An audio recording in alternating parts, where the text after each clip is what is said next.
এখন আমরা আর পর্যায়ক্রমে দিয়ে যাব, পর্যায়ক্রমে সকল গরিব মেহনতি মানুষকে আমরা সাহায্য পৌঁছাতে থাকি।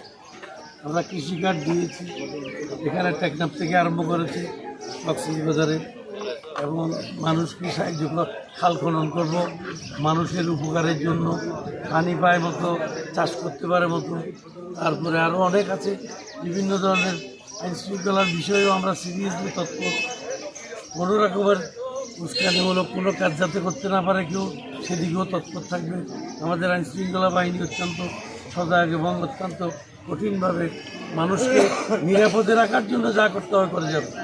আপনার এই কর্মসূচিতে সহায়তা করবে, দেশ গঠনে আমরা যে নীতি নিয়েছি সেটা তারা সহায়তা করবে, মানুষের সেবা করবে, মানুষের সাথে ভালো ব্যবহার করবে, মানুষকে নিয়ে এদের বিভিন্ন সাহায্য সহযোগিতা করে যাবে। আমি যখন শপথ নিয়েছি তখন ভোট কে দিয়েছে কে দেয় নাই সেটা না, সকলেই আমার মানুষ, সকলেই আমাদের মানুষ, সকলেই এই সরকারের অধীনে। আমরা একটা সরকার, আমরা দেশ পরিচালনা করছি।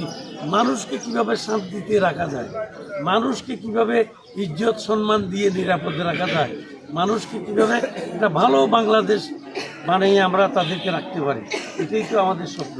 আমি সকলকে বলবো একটু শান্ত থাকা, সকলকে ঈদ মুবারক জানাচ্ছি। আজকে কাল পরশু ঈদ হবে, আমরা মুসলমানরা সকলে রোজা রেখেছি, আল্লাহকে পেতে অনেকেই দোয়া আর নমাজ দোয়া করেছি। আমরা সকলে শান্তিপূর্ণভাবে এই উদযাপন করব এবং শান্তিতে থাকবো। যার যাই কিছু আছে সকলকে নিয়ে পরিবারকে শান্তিতে রাখার চেষ্টা করব।